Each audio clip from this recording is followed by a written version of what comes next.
wake up and tap into our hearts and start to operate from that space. So. CNN. Hi, Amanda. Kitty O'Keefe with CNN. Thank you so much for talking to the media today. You talk about choosing life, and you're here with your family, such a strong community here in Maui. How does this experience change you and your life purpose going forward? The message that I kept getting when I was there was that this is not punishment. Because the first 5 days, I just wanted to play victim and crawl into a hole and be like, why me? This is not punishment. This is a strong opportunity. All I see is opportunity and light. And you asked me a question, I go on a tangent, and then I can't remember your question. Can you ask that one more time? You talked about choosing life. Yes. And how does that change your life purpose going forward now that you survived? So it's interesting, I've had a lot of spiritual work done over the last 4 years since I've lived in Maui. I've completely transformed as a person, and my purpose, I believe, all along has been I want to help suffering. The whole world is suffering in some way. There's so many people that are depressed, that are numb, that are in a state of unconsciousness. And I want everybody to be able to enjoy life, really. So it's interesting, I'm a physical therapist. I call myself more of a healer than a PT at this point, and yoga instructor, obviously, all that other stuff. But my whole purpose before this happened was like, I want to get you out of pain. I want you to be able to enjoy life. Yeah, really, that's it. It's like, let's get each other happier again. And now it's kind of like it just kept coming in when I was there. It's like, your purpose is to wake people up. Your purpose is to shake people alive, to realize that we all have this same thing inside of us. I'm no different than anybody else, and we all get to choose life on a daily basis. We all get to choose happiness. It's like which wolf we feed, right, on our shoulders. So making decisions and actions and behaviors that are backing that up to we create the life that we live. So really it's interesting that it's shifted so much from a place of like, let me just put my hands on a patient and try my best to get them out of pain and to have them enjoy life a little bit, to like, now it feels more like widespread, like I'm reaching a bigger body of people, which is beautiful, and I'm just looking for that pyramid effect in the most beautiful way. That's a bad word, but if somebody has a different word, I'll use it. But that branch effect, where we can all just be like spreading our arms out, touching as many people as possible to create that like positive shift in light and heart. So you're welcome. CBS?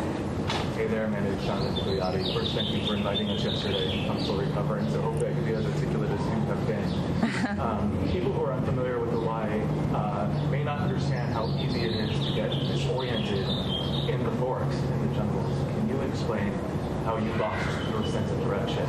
Yeah. From that meditation. Totally. It's so interesting because the story starts off like, I just got lost in the woods, It's hard to explain what happened. That's a very grounded way to put it, getting like disoriented in the forest. But there was something bigger at play, But to answer your question specifically, I will say Makawao Forest, anybody that's been there searching, you guys know, you turn your head one way and it looks exactly like the other way, I'm like, which way is north, which way is my car? So Makawao Forest in particular, there's something very tricky there in that particular forest. Haleakala, I have my bearings. Other places on the island, I have my bearings. But that particular, it's just like it all went out the window. And the only thing I could say is that, I started off that morning and I said, I had plans with my friend, they got canceled, and I said, I have the whole day to myself. What do I want to do? I need to connect to nature, I need to ground.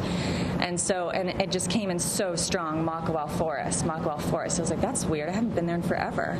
So I just went up there, got out of my car. I was like, well, I'll go for like a 3-mile hike. I really love to stay away from EMF. I love to stay away from cell phones. I love to just truly dig my feet in the dirt and connect to nature and feel that. And so that's my goal. 3 miles, whatever, couple hours. And I don't really know what happened. All I can say is that I got out of my car. It's like, I have a strong sense of internal guidance, whatever you want to call that, a voice, spirit, everybody has a different name for it. Heart. My heart was telling me, walk down this path, go left. Great. Go right. It was so strong. Go left, go right, go left, right. I'm like, great. This is so strong that obviously when I turn around and go back to my car, it's going to be just as strong when I go back, but it wasn't. At what point did you realize you were lost? It was probably that. So I took a break. I sat down, I laid down on a tree, I was looking at the sky, and when I got up and I tried to go back the way that I came, which I had a sense of direction at that point, the path was not leading me back to my car. And I tried all these different paths, and then I was like, oh shoot, these are not bike paths, these are not walking paths, these are boar paths. So the boar paths were just leading me into boars' dens and off-roading essentially. And so at that point I had no choice because everything looked the same. I said, well, the only thing I have is my gut. I don't have a compass, I don't have a cell phone.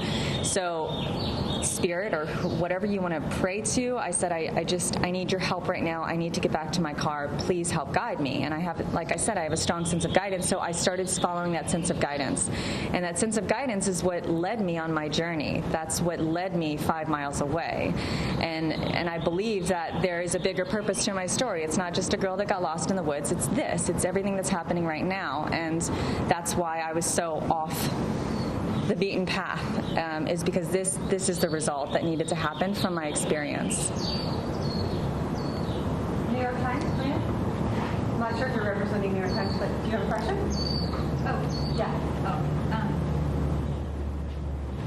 I wanted to ask, can you talk a little bit more about your experiences that were meaningful to you out there? Yeah. It was all meaningful. I'm trying to think of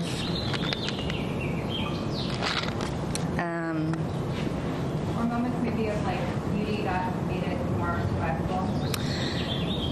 Yeah, I mean, it was interesting. It was almost I've been working with a beautiful psychic named Ruth, and I've been working with a lot of the strongest teachers in the world have come to me over the last 6 months. To help guide me in a variety of ways. And little did I know they were preparing me for what I'm calling spiritual boot camp, which is what I went through. And Ruth recently, the psychic I've been working with, she guided me through this meditation. She was like, you're ready for your spiritual boot camp. And I'm laughing with Benny, my boyfriend. I'm like, we're going through spiritual boot camp, and we do so much spiritual work on a daily basis. I didn't think I would be going through the gauntlet by any means. I thought I was doing enough work. And every day there was like a different lesson. Every step there was a different lesson. It was like I think the biggest thing that happened is I had to really get out of my head. I'm a very logistical, analytical person, multitasking, organization. All of that fell by the wayside. I had to just leave all of that behind. And it's like, if I misstepped, I sprained my ankle. If I misstepped, I twisted my knee. If I misstepped, I cut myself. It was like one step closer to not being alive.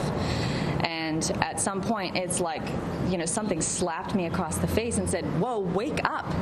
Put your feet on the ground. Pay attention to what's happening underneath of your feet. It's slippery out here. It's dangerous out here. You could hurt yourself. You could die. Take this seriously. And I just, it was the most present I've ever been in my entire life, in my body, grounded in my body. And every single step was I choose life, survival. I'm doing this for my mom. I'm doing this for Benny, etc. And so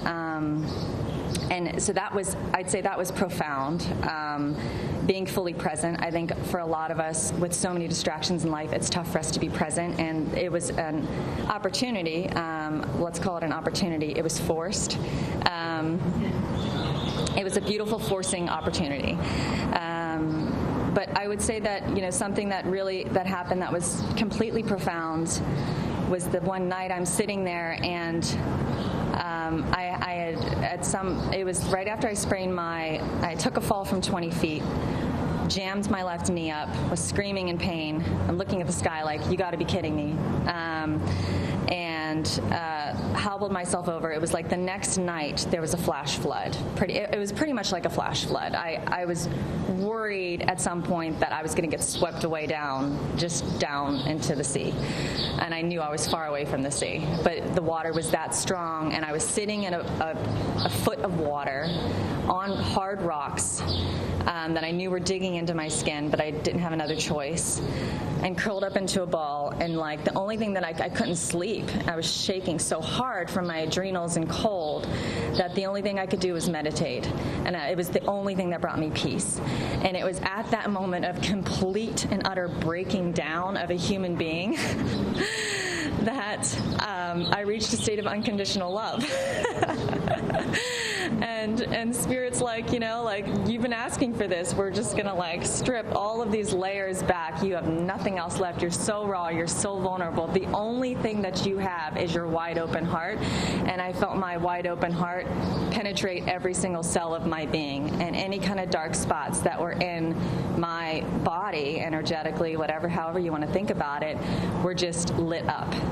And I felt myself like started to glow as I'm shaking at a foot of water, sitting on a rock in the middle of a flash flood. That was a dark but bright moment. Yeah, that was one for the record books. Okay, let's go to some local. KHON? Yes. Hi.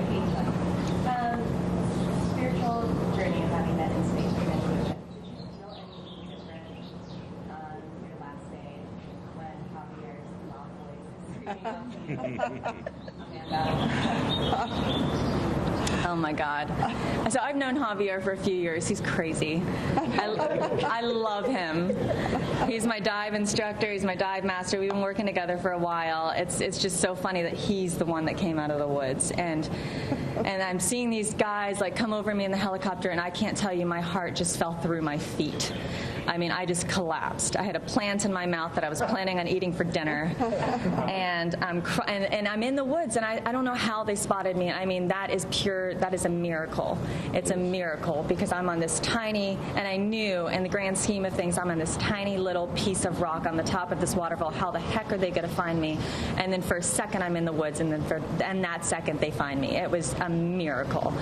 And when I looked up and I saw the helicopter right over me, and he's pointing right at me, I just like fell to the ground and just started bawling. And obviously at that point I'm like so attentive and like, this is my survival, this is my savior, I'm going to live. And it was the communication non-verbally was very clear. They were like, we have to circle back around, we can't drop down. There was no space there for a helicopter. I mean, and when I just, earlier that day, I mean, I was having visions the whole time. I had this vision of Javier rappelling up the waterfall and peeking his little head out and saying, I got you, girl. and I was like, no way. There's just no way. And when I heard he's like a Tasmanian devil coming out of the bush. And when I heard that Tasmanian devil voice, I was like, just no way. Like, what is, I hear a voice and then I hear this other thing. And I heard, it was a Chris Bergquist, and then I heard this other thing. And I was like, that sounds like Javier. And he's like, you know whose crazy voice this is? It's like, oh my gosh, I just collapsed. And it was like the best first hug ever, because what a man. I mean, it's just like, he didn't give up on me, and we're friends, but we're not that close. And he wasn't going to give up on me. He was like, I was going to be out there every single day, no matter what. Like, I knew I had to save you. And Chris Bergquist, who doesn't know me, it's just these people. I'm just so blown back. There's not a word for my gratitude. There's not a word for seeing this in humanity, seeing this drive and this not willing to give up attitude of like, we're going to save you. You're another human being. You're in my tribe, and like, we're going to get you out of here. It's absolutely incredible. So. Hawaiian News Now. Hi, Amanda. Lisa from Hawaii News Now. Thanks for speaking to us. Talk about this incredible support online through social media. It can also be a double-edged sword. Totally. Finish questions, with your boyfriend and Sarah took the polygraphs for those arrests, and there's been questions about the GoFundMe. How would you like to respond to some of those cynics or skeptics who may be questioning your? What's interesting is I'm not one for social media, and I obviously wanted to get lost. I didn't have my 911 services on my phone. I'm like, I had no idea how bad I wanted to get lost, but. I don't pay attention to social media. This is what I believe is that there's a saying, and I'm going to probably screw it up, but there's a wolf on each of our shoulders. There's a good wolf and a bad wolf, and negative, positive, light, dark, however you want to think about it in this world. I don't believe it has to be in balance exactly, but I do believe that whatever wolf you feed is going to gain power, and so I'm not feeding those wolves. I think there's a lot of confused, delusional people in the world that I'd love to help, and that I'm not going. And I've had a few disruptive people come up to me and say some disruptive things, and I feel bad for them. I mean, really, underneath of it all, just like the Buddha, it's like I see their suffering and I see their confusion, and I'm not taking it to heart, and I'm not taking that energy in. Is the biggest thing. So that's my recommendation, is you can sit here and dig your nose into social media all day and look at all these I don't even want to know what's on the internet as far as stories and whatever. And so I'm just choosing not to go there. It's like ignorance is bliss in this case, because I want to focus all of my energy on the positive and feeding forward, spreading the spark, let's come together as a tribe, a community. Let's let the whole world know about this. Let's change the way that we operate as human beings. I'm just ignoring it. I do want to give thanks to my boyfriend Benjamin. I mean, I know he's under fire. He's still under fire, and without his perseverance, he was not going to give up on me no matter what. He knew I was alive. We were communicating in a different kind of way, and through it all, he took a polygraph. He's like, no big deal. I'll take a polygraph. Sarah barely knows me. She stuck her neck out for me over and over, and continues to. And so I have a lot of thanks for these people that are kind of taking the fall for me, sticking my head in the sand. I understand that. But what I do recommend is that, let's not feed that. Let's just rise above and look down on it, and then see the suffering underneath of all of it. So. Maui News? Hi, Sarah. With the Maui News. Mm-hmm. Thank you for being here. I know that, as you mentioned, I can barely hear you. I have bad ears. As you mentioned, the community's been a huge part of this effort. Yes. My husband actually was out searching for 3 days. So this is just something, I know police and fire and others have been out looking, but and I preface this as well as I can, because honestly for me, it could be caffeine, it could be sugar, but was there anything that morning that you ingested or took that could have altered your mental state? No.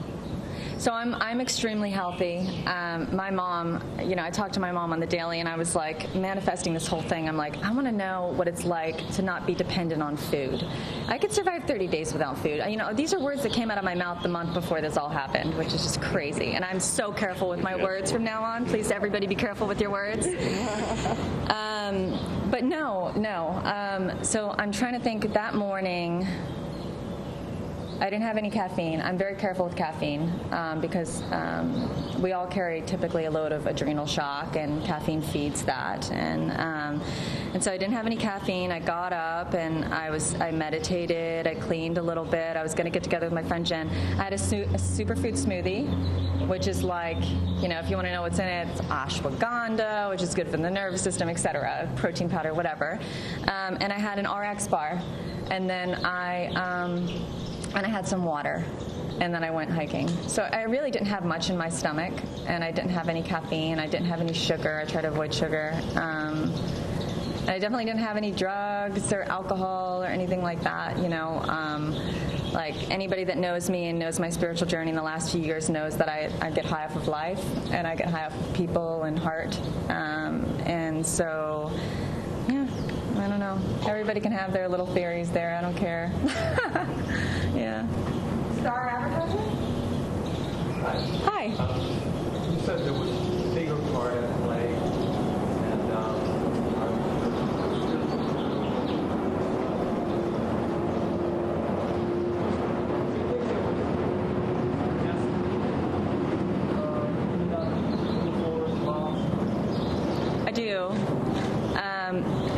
it's not that I think that, it's that I was, it's that I feel to have a pretty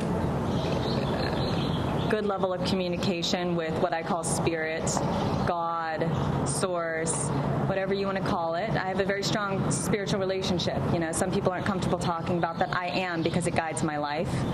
And I will say that the thing that kept coming in over and over again, anytime I had that victim mentality, is that this is not your punishment. This is your destiny. This is your journey. This is part of your path. So after hearing that multiple times, I started to accept that. It was coming into a place of acceptance. Okay, all this stuff is being shed. This is my journey. This is my journey. It's like, you know, it kept coming in. You want to heal people. You want to help suffering. This is your journey. You have to be on this side of things to understand, to move forward, to really help people.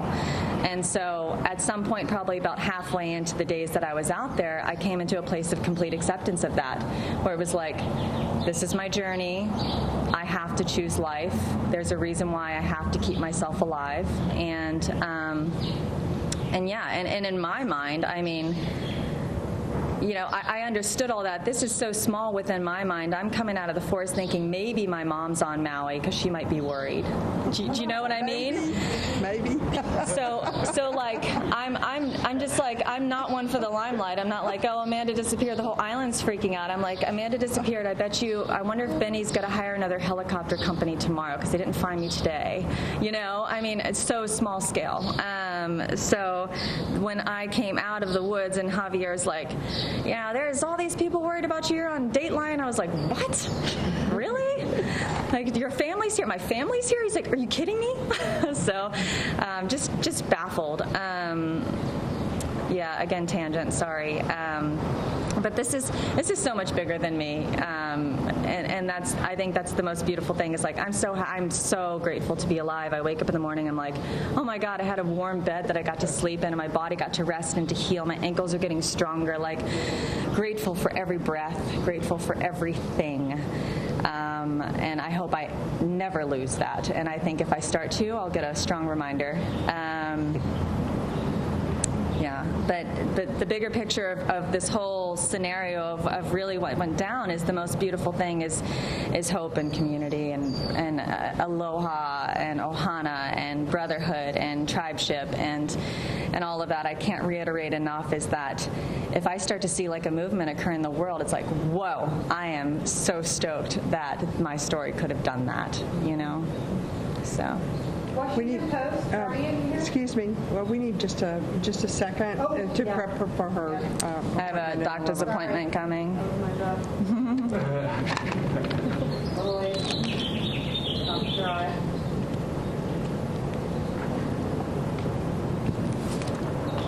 Okay. Are you here? Washington Post, Guardian?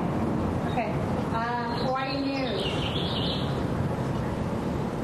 Oh, I'm sorry. Okay, got it. And did I get Maui now? I just wanted to ask you really quickly, there were reports that you took a nap while you were in the forest on the first day, I believe. Can you confirm that and just explain why you felt lethargic or felt like you needed to a rest? I didn't take a nap. I did lay on a tree and sit back and close my eyes and meditate. I enjoy meditation. I meditate as much as possible. It's a very peaceful state of mind. I recommend it highly. And it allows us all an opportunity to connect to something deeper within ourselves, something, you know, that's away from the distractions of life. So I meditate as much as possible. And it was just kind of an opportunity to close my eyes, to connect to nature, to feel wind, water, air, you know, all those kind of things. Yeah. But it wasn't like, it wasn't lethargic. It's like, this is my day off. I'm going to lay on this log and close my eyes. So. Okay, we made it through our list, and we can go around. Okay, did I miss somebody? Yeah. Oh, they told me that was the same. Okay, great. Sorry. I'm Paul with KITV. You talked a little bit about that tribal community. I'm sure you probably are aware that there is another missing hiker, Noah Kintai.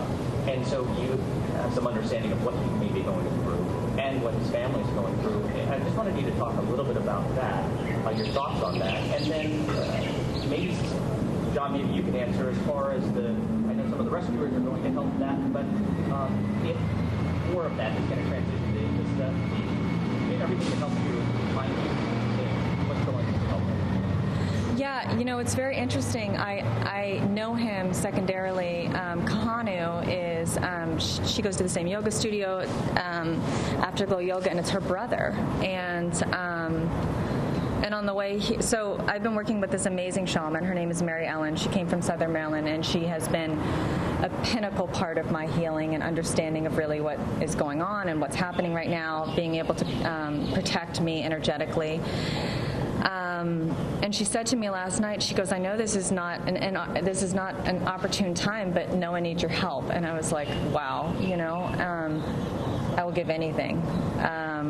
And I felt that this morning. I'm in the car with Mom, and we're on our way, and I said, I need to say a prayer for Noah. It's just coming through me. It's not something I'm thinking. It's something I'm feeling. And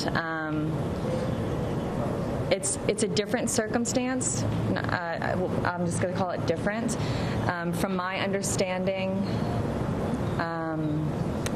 Noah was in a place where he did leave a note, and he wasn't really sure. He's confused, and he's not really sure what he wants out of life at this point. And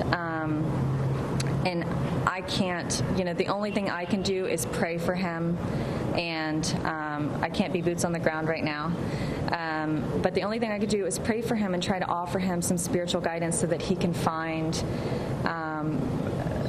a deeper sense of being, a deeper sense of wanting to be here and wanting to return to his amazing family, who I know his family through, Maui's small, and I know they're amazing people, and I can't imagine what his dad and his mom and his sister are going through right now with him, going through this. He's going through his own soul's journey to figure out if he wants to be here.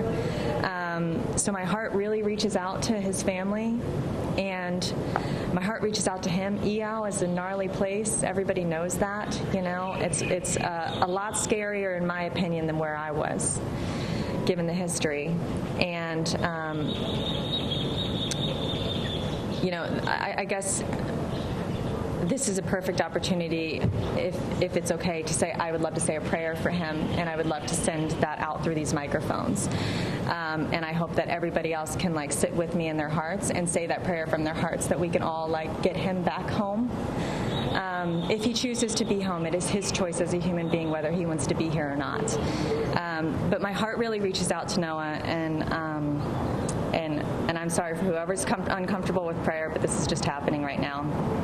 So I'm sending a prayer out right now. Great Spirit, angels, teachers, guides, helpers of the light and only of the light. And I'm asking, with all of these hearts and all of these beautiful people behind this prayer today, that we reach Noah, that we are able to touch his heart, to help him in this moment of confusion, to find clarity for his life, his purpose, his self, to find the love within himself to stay alive, to find the love within himself to stay alive for his family, for his community, for his tribe, and all of these beautiful people that only want him in the world. That this is a pinnacle turning point in his life, and that this will serve as a strong foundation for him to build upon, for him to make a difference in the world. I believe and I feel that Noah has beautiful, beautiful things to offer the world, and that this is his opportunity to choose life.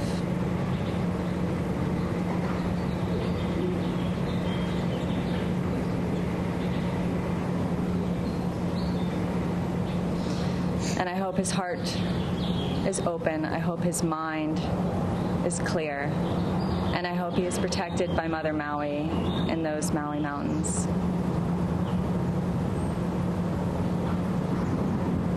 I send all of my love and all of my support to his family and his friends and the search teams.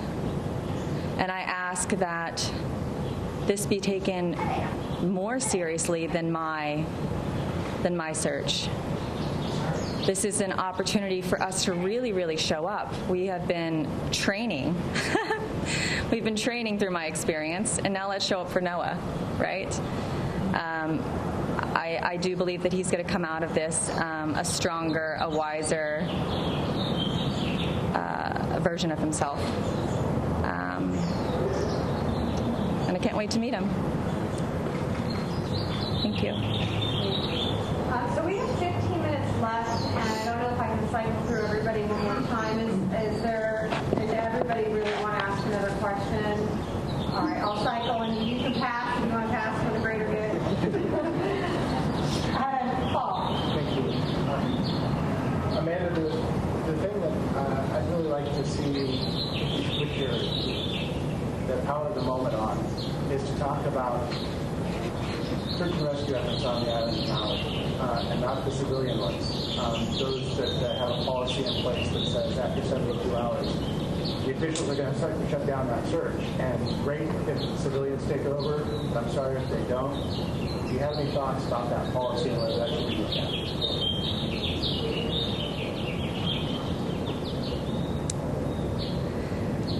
I'm just trying to think about how to word this.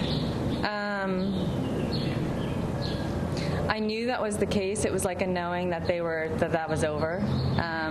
The first day after I went missing, I heard the helicopters, and I was like, okay, great. Thank you, Benny. Like, thank you for taking this seriously, calling in rescue efforts, all that kind of stuff.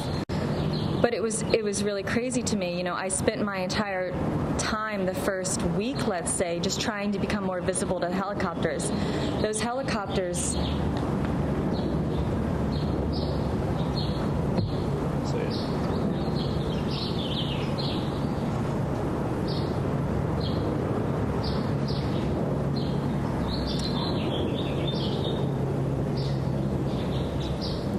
I really appreciate the efforts of everybody on all levels that came out to rescue me, especially those that were enforced by the state. There was a difference in feeling between the rescue efforts, and there was something that shifted within the first few days after the rescue efforts of the state stopped. I felt more heart.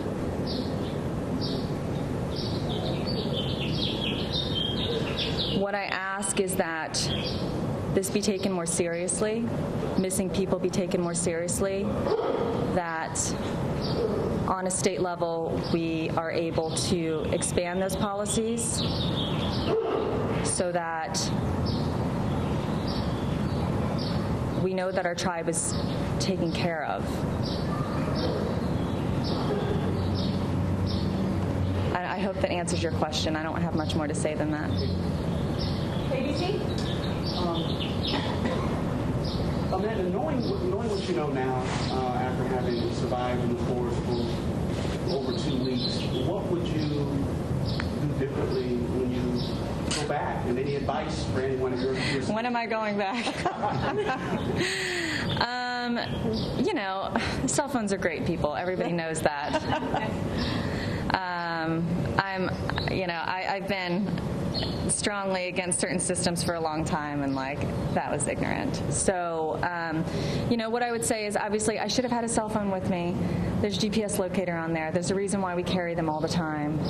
Obviously, it's like you could go for a hike by yourself. It's no big deal. Just take a cell phone, take some water. I just thought I was going for a short little jaunt of a run and then back to my car. But what I would say is, be over prepared. No matter what, it's it's so funny. I'm always an over-preparer, and I always have food and water and sunscreen and hat, and I always do that. It's just that day, for some reason, I did not, and that's why I believe it was part of my spiritual journey. I believe that it was all these things needed to get stripped away, all these comforts, so that I can go on my own journey. That was just my experience. But I think everybody knows in Maui, it's a lot. It's a friendly jungle. There's not much that'll get you, but still, be prepared. Sun's gnarly, wind's gnarly, rain, flash floods, and I think anybody that has done community of hiking in Hawaii knows, like, take extra precaution and just pay attention to where your feet are and kind of drop into the moment and be present. It can get scary quick. So, yeah. And I think in terms of when you were missing, would you stay put now, or would you continue to be on the move? Oh, if they had not found me? So that last day, it's so interesting. You know, I reached that top of that waterfall, and I'm not one for heights. So I had there's a waterfall just above. It was probably like 10 to 15 feet, like a little hop in, and I was terrified. And I was like, okay, I got to the next little waterfall, and it was 30 feet, and I was like, no, if I jump off of here, I'm gonna probably break my leg, and then I'm done. So I knew. I'm checking in, I'm like, this is where I'm supposed to be. It was very obvious, it was very clear. It's like, the helicopter is going to pick you up at this spot. X marks the spot. I'm staying right here. And that's like when I really got fried, because I didn't want to be in the woods. I wanted to be available where they could see me no matter what. I was going to like stand up through all my pain and wave my arms and flag them down. So again, forgot your question, but so that last day, it was very obvious that I needed to be in that spot. But then, of course, your mind gets wondering, and I'm thinking, where's food? Water's here. Thank God my body was surviving off of the water from the waterfall.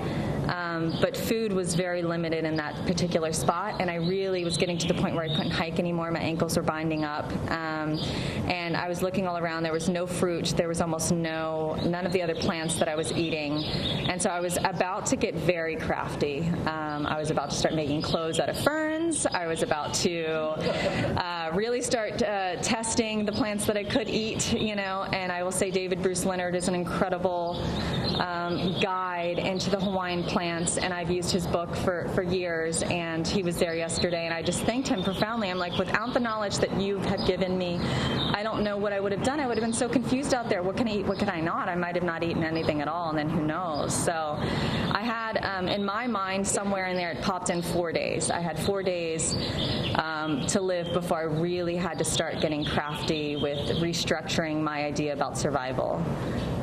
So, but I think as far as if I would have been moved, I would have had to move because the food sources were nil where I was.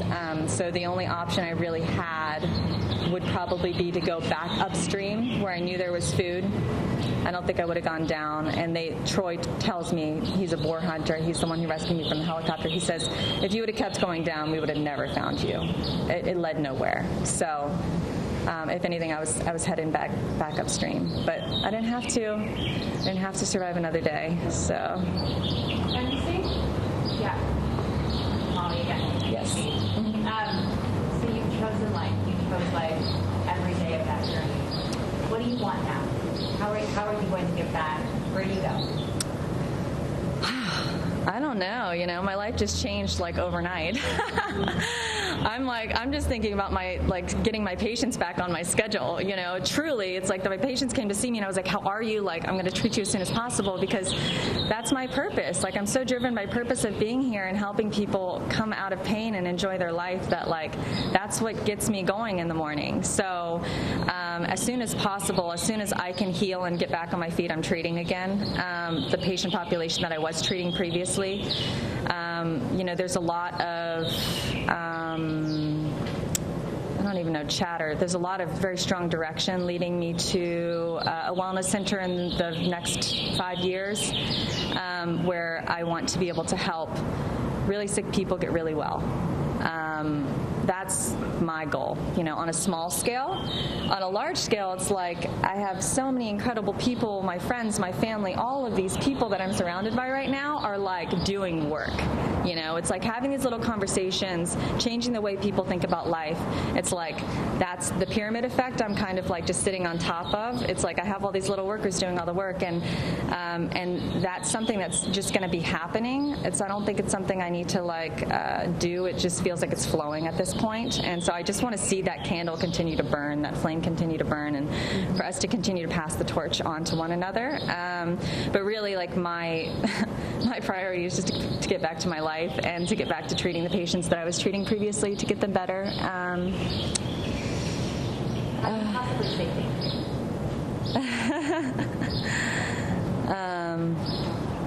I just want to see more people. I just want to see more people live with veracity of life. You know, I want to see people like smile because they're glad to be alive and not because they bought a new car. You know.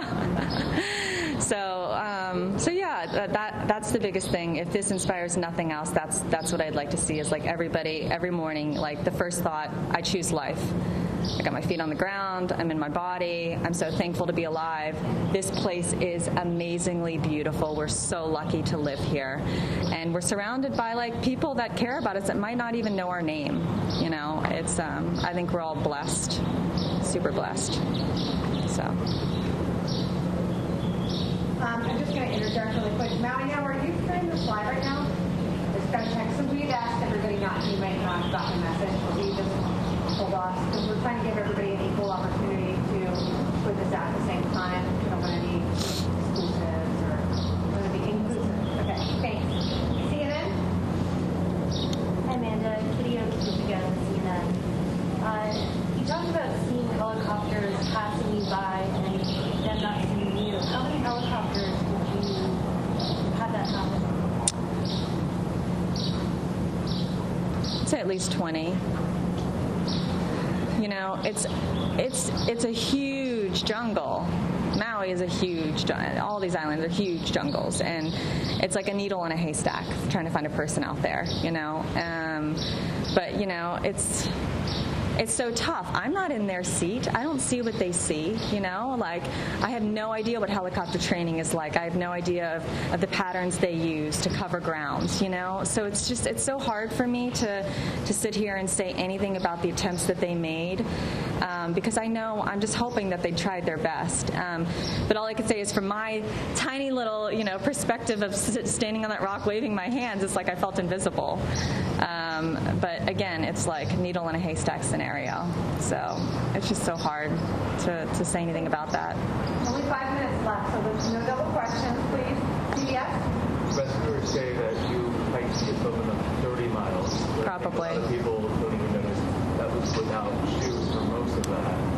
How did you lose them, and how did you do all of that? So actually it was the night before Mother's Day. It was Saturday, the night before Mother's Day.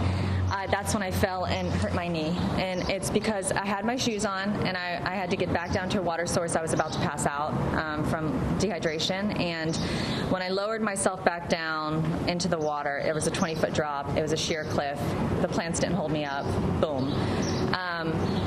I threw my shoes off, and then it was that next night, you know, I was like putting SOS on rocks so that hopefully they would see them from above, and I was putting any kind of clothing that I could take off my body out so maybe they could see that there was like a sign of a human being there. And it was that night of the flash flood where I put my shoes on very big, huge rocks, but the flooding that was happening just swept them right away.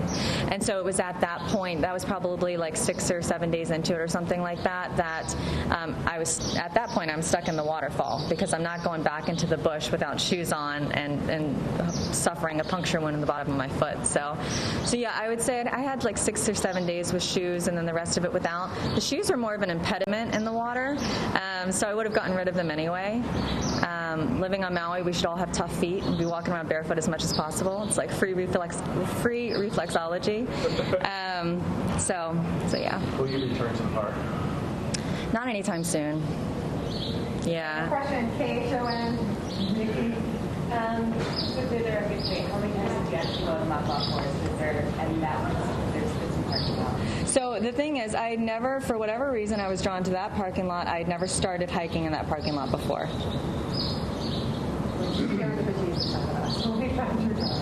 Right. So. KITV, our way now.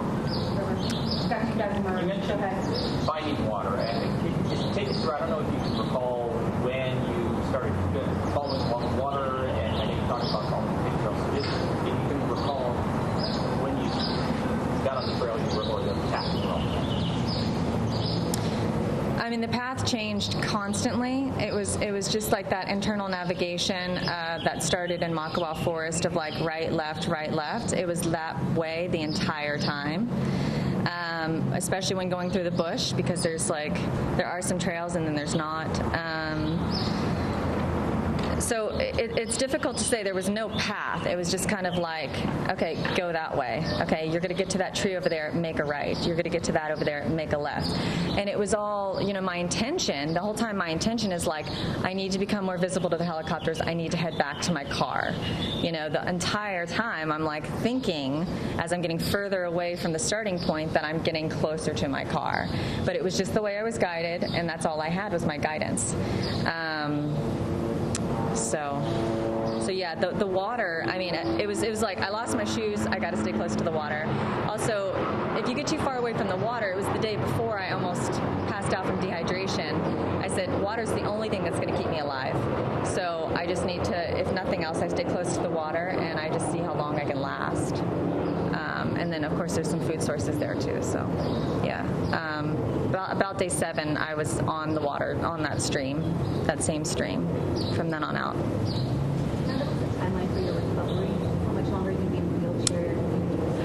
I'm pretty much on crutches. My ankles are really uncomfortable. It's more from, like, body bushwhacking, is what I'm calling it, through the brush, which is like dead ferns or thorny, just so everybody knows. And so they hacked into my ankles pretty good. So, I mean, I have some wounds on my ankles. Really, that's the worst of it. My knee's a little painful. No big deal. 4 weeks tops, and I should be back. I should be back on my feet in the next 2 without crutches, hopefully. So as soon as I can comfortably sit in a chair, I'm back treating. So. You gotta wrap up your doctor appointment? Yep. You guys want to stand up and maybe a quick photo for anybody who's I'm not going to stand, but yeah. You see so well. Forgot entirely. All right, good. If anybody needs to get closer for a quick photograph or whatever, grab it. But, family, are you going to take off with her? Do you want to stay? How do you feel about it? Well, Alicia definitely needs to go with her, and if there are questions for me, I can stick around for a little bit, but I prefer to be with her if I can. Only if you want. Yeah. Okay, quick photo. Great. Thank you.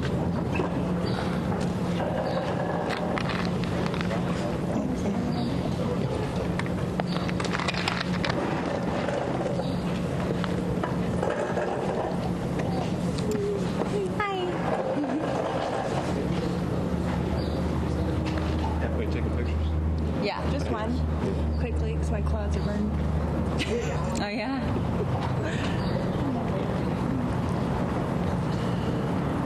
We never get family photos.